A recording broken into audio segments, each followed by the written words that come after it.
करती हूँ बनाने वाले के पाक और बाबरकत नाम से। तमाम देखती आंखों और सुनते कानों को लुब्ना खान का प्यार भरा और खलूस भरा सलाम पहुंचे। Dear students, welcome to class 11 zoology. Last time we were discussing the different types of the white blood cells or the leukocytes, and in that we had already discussed the granulocytes. Now let's today discuss the agranulocytes. But before we take up agranulocytes, let's give a very brief recap what we have learned about the white blood cells. I have told you in my previous lecture that white blood cells are called white blood cells because they don't possess any pigment like hemoglobin as we saw in the RBCs, and in general protects a thing which does not have color, we take it as white. Since they don't possess any colored pigments within them, that's why we call them white blood cells, and another name is leukocytes. Then I also told you that these are the cells which are irregularly shaped, and these are the cells that have the ability of diapedesis, that is filtering out of the blood capillaries, which is not possessed by any other cells. Then I also told you that they are they are more big as compared to the RBCs, and they possess nucleus. They are nucleated cells. Then nucleus can be lobed or it may not be lobed, which we have discussed in bits, and we will be taking up more today. And then we also discussed the TLC, total leukocyte count. We discussed DLC, the differential leukocyte count, and then I told you that on the basis of the granules present in the cytoplasm, these granulocytes are classified into three types: the neutrophils, the eosinophils and the basophils. Then we studied a comparative account जहाँ हमने तीनों को compare करके देखा structure wise, function wise, और ये understand करने की कोशिश की कि कैसी दिखती हैं ये और कैसा फंक्शन है इनका और किस तरीके का डाई ये लेंगे. Now after that let us today take up the agranulocytes.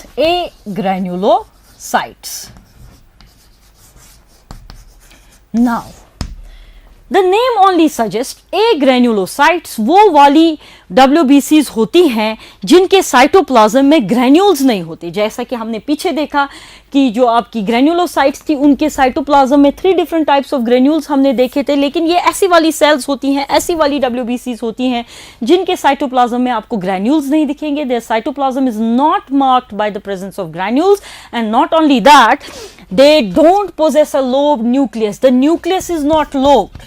Nucleus is not lobed. Nucleus is not lobed. इनका न्यूक्लियस जो है लोब्ड नहीं होता है, जो कि हमने ग्रैनुलोसाइट्स में देखा.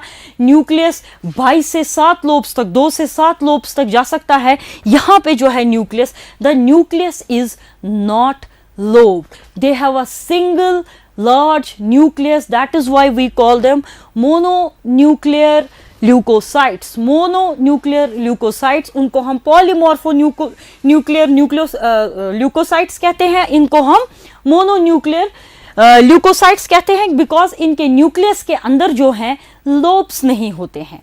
नॉट ओनली दैट, इनके बनने की जहाँ तक हम बात करेंगे ये भी बोन मैरो के अंदर बनते हैं, लेकिन आगे मैं अभी आपको बताऊंगी कि इसके 2 टाइप्स होते हैं. एक टाइप का जो ओरिजिन है उसके बारे में हम लोग श्योर हैं, और एक टाइप ऐसा है जिसके ओरिजिन के बारे में हम क्लियरली नहीं बता सकते हैं कि ये कहाँ से आती हैं. लेकिन एक बात जो आपने यहाँ पे समझ ली कि एग्रेनुलोसाइट्स WBCs या वाइट ब्लड सेल्स का वो वाला टाइप है जिनके साइटोप्लाज्म के अंदर किसी भी किस्म के ग्रैन्यूल्स आपको नहीं मिलेंगे, और इनका जो न्यूक्लियस होता है वो लोब नहीं होता है. दैट इज वाई इनको एक सेपरेट टाइप में रखा गया है. नाउ इसमें से एक कैटेगरी ऑफ सेल्स ऐसी होती हैं जो बोन मैरो में से एक सेल से बनती हैं जिसे मोनोब्लास्ट कहते हैं, और इससे बनने वाली जो कैटेगरी जो टाइप्स ऑफ एग्रेनुलोसाइट्स होती हैं उनको हम मोनोसाइट्स कहते हैं. We call them monocytes. We call them monocytes. So one category of agranulocytes is monocytes, जिनके ओरिजिन के बारे में हम श्योर हैं कि जो बोन मैरो होता है उसमें एक सेल होती है मोनोब्लास्ट जिससे ये मोनोसाइट्स बनती हैं. Now there is another category of these cells जो हम बिलीव करते हैं कि ये भी बोन मैरो में ही किसी सेल से बनती हैं, और जो आपका रेटिकुलो एंडोथेलियल टिश्यू है जिसमें से भी आपका लिवर भी आता है, स्प्लीन भी आता है, उसमें से भी ये बनने का इनको ओरिजिन का अंदेशा होता है, but then again we are not sure of this thing. What we can surely say is that they are also formed from bone marrow, और उनको हम कहते हैं lymphocytes. We call them lymphocytes. So these A granulocytes, these are of two types. तो मैंने यहाँ आपको दो चीजें बताई कि जो आपकी ये A granulocytes हैं, ये दो किस्म की होती हैं. One is the monocytes and another is the lymphocytes. तो अभी तक जो बात हमने सीखी, जहां पे हम पहुंचे, we have learned that these A granulocytes are of two types. One is monocytes and another is lymphocytes. So both of them are the white blood cells or the leukocytes. उनका कौन सा टाइप? A granulocytes के दो types. Now we will also study them in a comparative account. Why will we study them in a comparative account? Because most of the times in examination this question is asked on a comparative basis, and even if it is asked on an individual level, you can write the points of monocytes in the monocyte question and you can write the points of the lymphocytes in the lymphocyte question. Now if you are asked for a comparative account, it becomes very easy for you. So whenever you write a note for this subtopic or you tend to learn it, this is the way how you should go about it. So first of all, हम monocytes की बात करेंगे.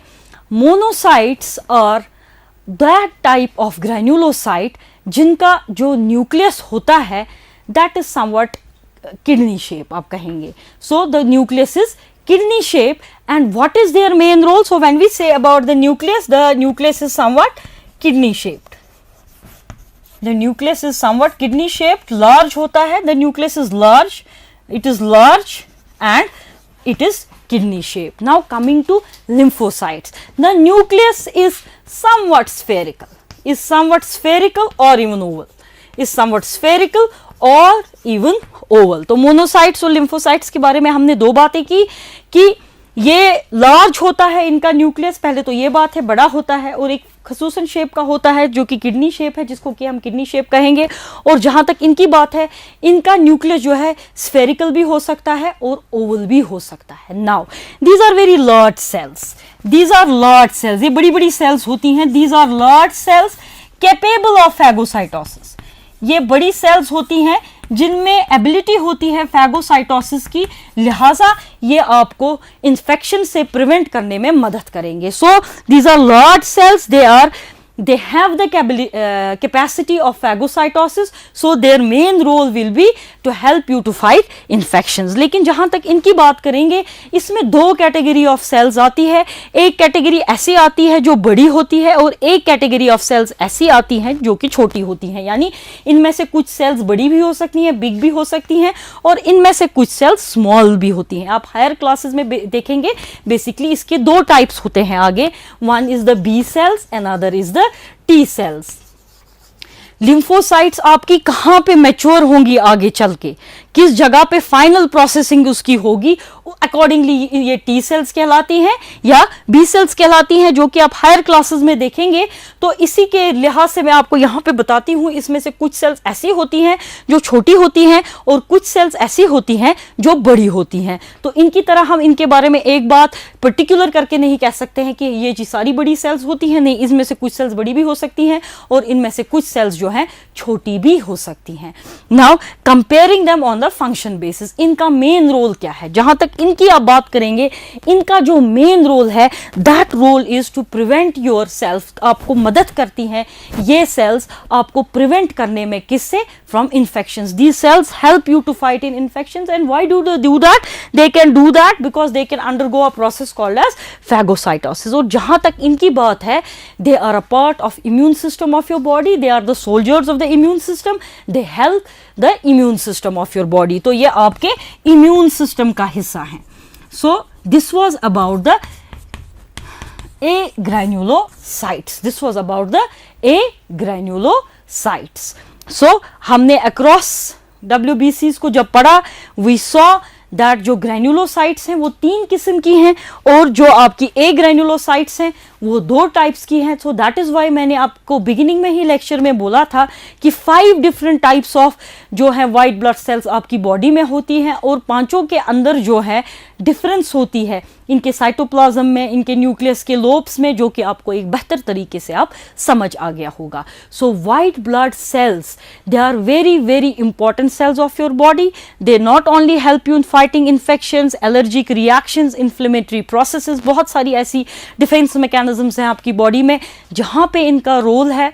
RBCs भी काफ़ी ज़रूरी cells हैं, they are the carriers of oxygen. लेकिन अगर आप दोनों को कंपेयर करेंगे, आरबीसीज के कंपेरिजन में इनका नंबर लेस होता है. अगर आप ल्यूकोसाइट इज टू आरबीसी लेंगे, that is 1:6000. For 6000 RBCs you will have 1 leucocyte. And there are only certain special physiological conditions जहाँ पे या तो इनका नंबर इंक्रीज हो सकता है या तो इनका नंबर डिक्रीज हो सकता है. सो this was, children, about the white blood cells or the leukocytes. Now let us take up the third type of the blood corpuscles, that is the blood platelets or thrombocytes. Blood platelets or thrombocytes, the third type. Let us take them up. Thrombocytes,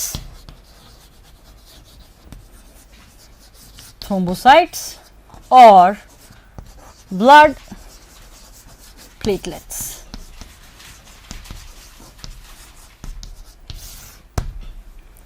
Thrombocytes or blood platelets. The term is not new to you because you have studied about these cells in your class 10th. आपने एक छोटी elementary level पे थोड़ा सा इनके बारे में पढ़ा है और by now जो आपको अभी तक पता होता है इन cells के बारे में वो ये है कि they help you in the process of blood clotting, जिसकी वजह से जो आपकी इंजरी पे कट लगता है वो हील होता है, क्लॉट बनता है, जो कि आपने मैकेनिज्म ऑफ ब्लड क्लॉटिंग में क्लास 10th में पढ़ा है. तो आपके पास जो अभी तक प्रीवियस नॉलेज है इनके बारे में वो ये है कि थ्रोम्बोसाइट्स जो हैं दे help you in the process of blood clotting. That is very right. But now let's study them from class 11th point of view. Now first of all, thrombocytes जो होती हैं we call them as thrombocytes because we believe कि ये जो thrombocytes होती हैं ये एक लिपोप्रोटीन कॉम्प्लेक्स यानी लिपिड्स और प्रोटीन्स का बना कॉम्प्लेक्स जिसे हम लिपोप्रोटीन कॉम्प्लेक्स कहते हैं. They secrete a lipoprotein complex thromboplastin.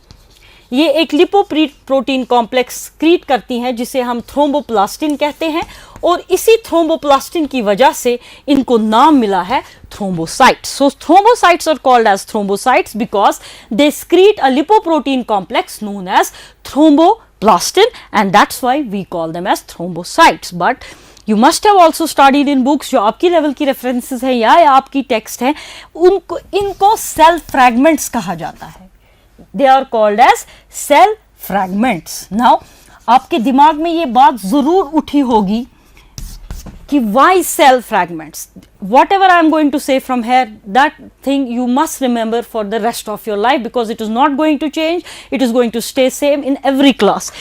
Instead of calling them cells, thrombocytes are called as cell fragments. Now the clear question here is why are they called as the cell fragments? And the answer is very simple. आपके bone marrow में there are very large cells जिनके cytoplasm की budding की वजह से the large cells are megakaryocytes.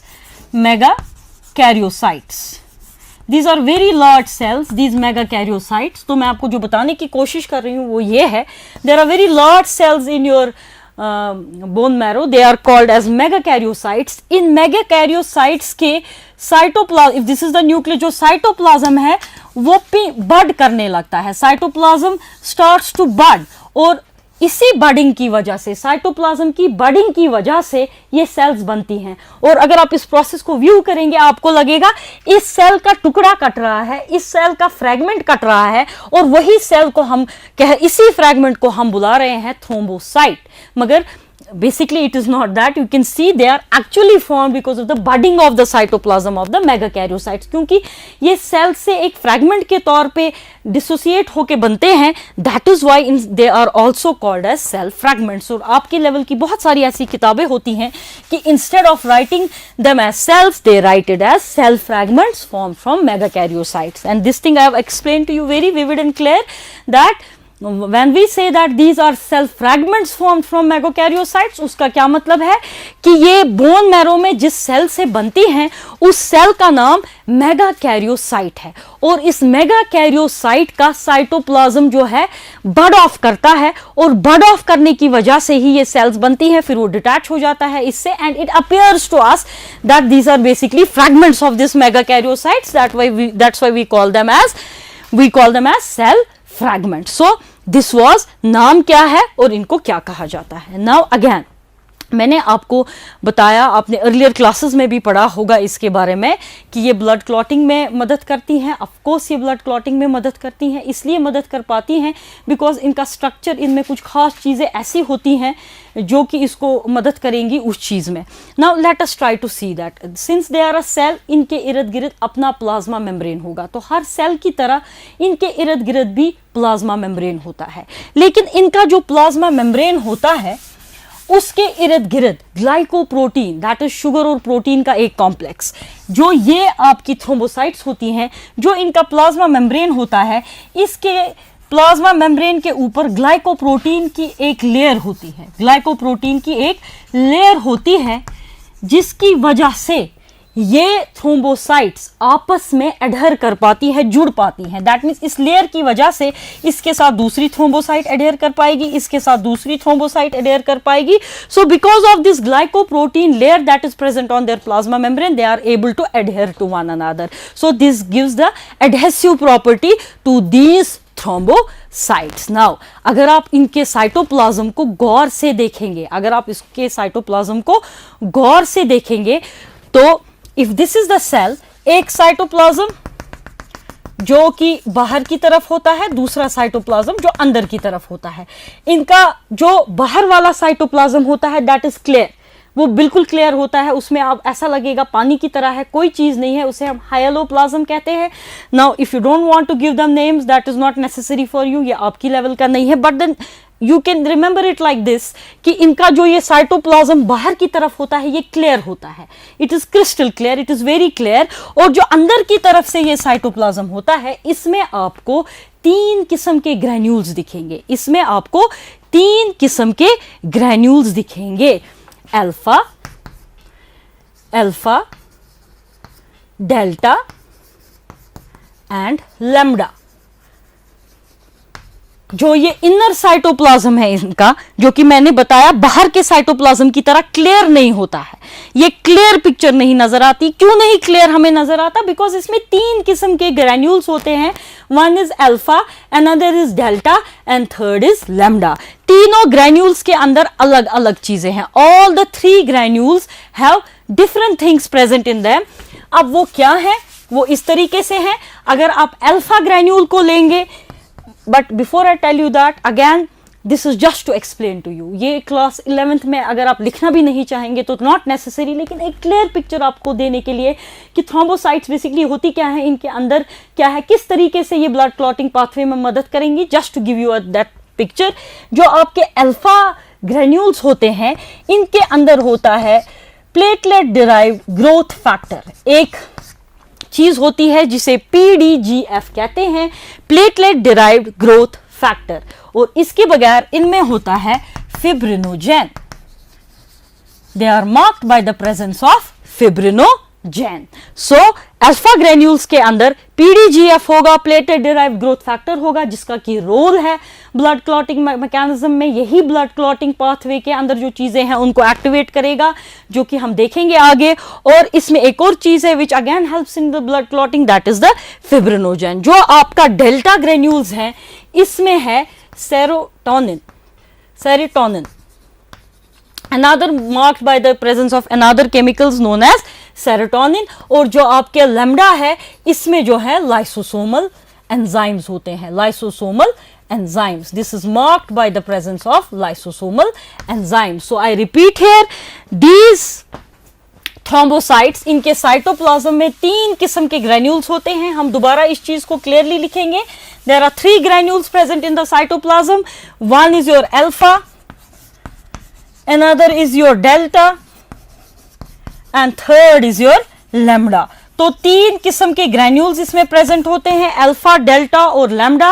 Alpha के अंदर आपको पीडीजीएफ, प्लेटलेट डिराइव्ड ग्रोथ फैक्टर और फिब्रिनोजेन मिलेगा। जो डेल्टा है इसके अंदर आपको सेरोटोनिन मिलेगा, which again has role in many processes in the body. You can just remember the name here that they have a chemical known as serotonin, and lambda has lysosomal enzymes. इनका क्या काम है, जब injury पे clot बन चुका, clot ठीक हो गया, फिर उस जो इंजरी है ठीक हो गई, उस क्लॉट को रिमूव भी करना होता है, डिसॉल्व भी करना होता है। वो किससे होता है, वो इन्हीं लाइसोसोमल एंजाइम्स की मदद से होता है, जो कि इस लैम्डा के ग्रैन्यूल्स में, लैम्डा ग्रैन्यूल्स में होते हैं। So these are the 3 different types of granules that are present inside your thrombocytes. Now another thing which you must know about thrombocytes is that इनका भी एक नॉर्मल नंबर होता है, जो आपकी ब्लड कैपिलरीज के नॉर्मल फंक्शनिंग के लिए जरूरी है। आपकी ब्लड कैपिलरीज का जो normal health, when I say normal health, that is they don't leak. Blood capillaries leak नहीं करनी चाहिए, that can be very dangerous. So to maintain that normal health of the blood capillaries, इनका एक optimum number होना जरूरी है, इनका एक ऑप्टिमम नंबर होना जरूरी है।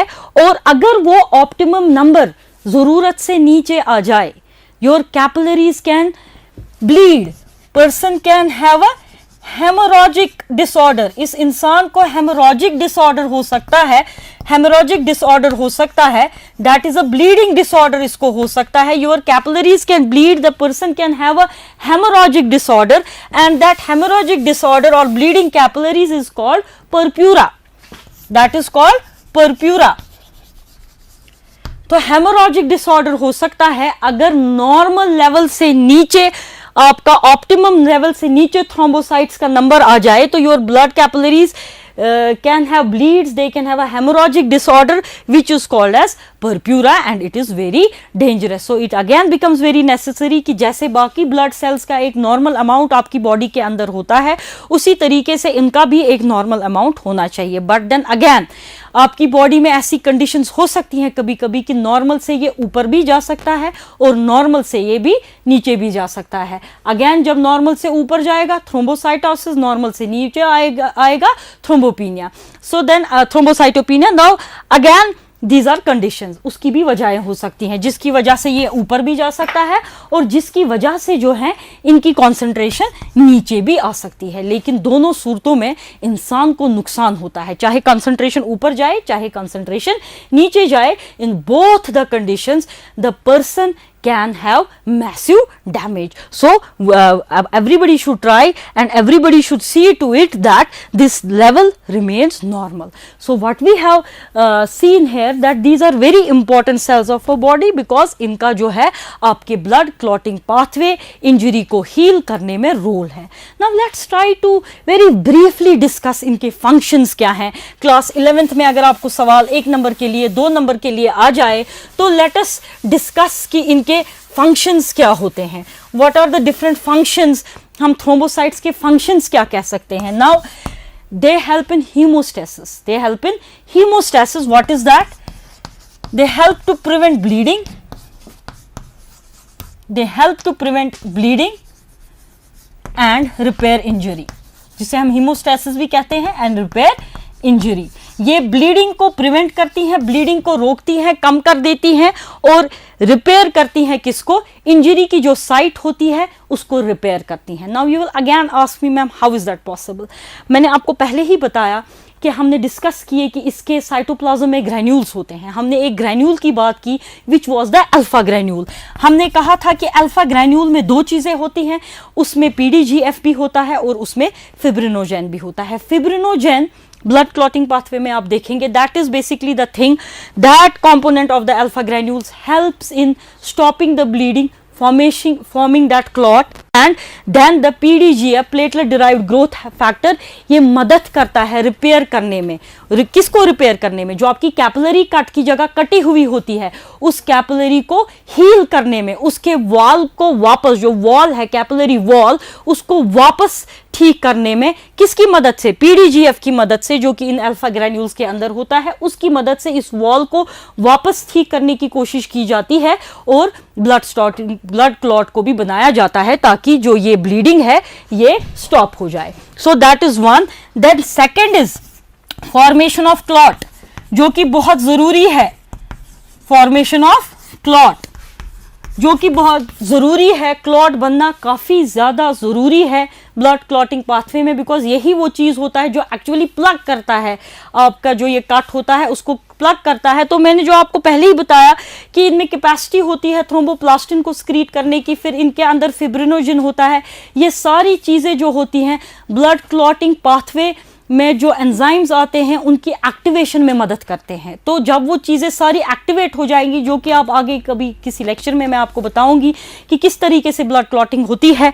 ब्लड क्लॉटिंग पाथवे में बहुत सारे एंजाइम्स को एक्टिवेट करना पड़ता है फ्रॉम देयर इनएक्टिवेटेड फॉर्म, तो उस एक्टिवेशन में भी इनका रोल रहता है और उन्हीं एंजाइम्स की एक्टिवेशन की मदद से अल्टीमेटली ब्लड का क्लॉट जो है बनता है। Not only that, they also help in lysis of that clot, dissolving of that clot. Once healing हो गई, आपकी कैपिलरी ठीक हो गई, कैपिलरी ठीक हो गई, वो ब्लड क्लॉट वही नहीं रहना चाहिए, because again that can be dangerous, that can get into your circulation and then that can cause many damages to you. वो क्लॉट भी जो है डिसॉल्व होना चाहिए। वो क्लॉट कैसे डिसॉल्व होता है, अगेन मैंने आपको इसमें बताया, जो इनके लैम्डा ग्रैन्यूल्स होते हैं, लैम्डा ग्रैन्यूल्स के अंदर लाइसोसोमल एंजाइम्स होते हैं, वो लाइसोसोमल एंजाइम फिर उस क्लॉट को डिसॉल्व कर देते हैं, रिमूव कर देते हैं from that site of injury. कब? जब आपकी इंजरी ठीक हो जाती है। So that is another function of these. Then the fourth important function is आपके इम्यूनिटी में भी मदद करती है। कैसे? इनके ऊपर रिसेप्टर्स होते हैं, किसके लिए? एक एंटीबॉडी मॉलिक्यूल जिसे इम्यूनोग्लोबुलिन, एक एंटीबॉडी मॉलिक्यूल्स को हम इम्यूनोग्लोबुलिन्स कहते हैं। एक खसूसी इम्यूनोग्लोबुलिन ई जिसे कहते हैं, not to go in those details. Immunoglobulin एक खसूसन एक इम्यूनोग्लोबुलिन के लिए इनके ऊपर प्लाज्मा मेम्ब्रेन के ऊपर रिसेप्टर होता है। तो जहां पे भी ये देखते हैं ये इम्यूनोग्लोबुलिन है, वो कहां पे होगा? किसी डिजीज कॉजिंग पैथोजन के ऊपर ही होगा या किसी टारगेट के ऊपर होगा। ये जाके उसके साथ चिपक जाती हैं और अपने लाइसोसोमल एंजाइम्स उस पर छोड़ देती हैं, जो कि इसके लैम्डा ग्रैन्यूल्स में होते हैं, और उस पर्टिकुलर टारगेट को खत्म कर देती हैं। So this was about the functions of the thrombocyte. So with this we complete the 3 types of the blood cells, and clock is telling me to wind my lecture. So I wind here with the promise to meet again. So till then, stay home, stay safe, stay blessed.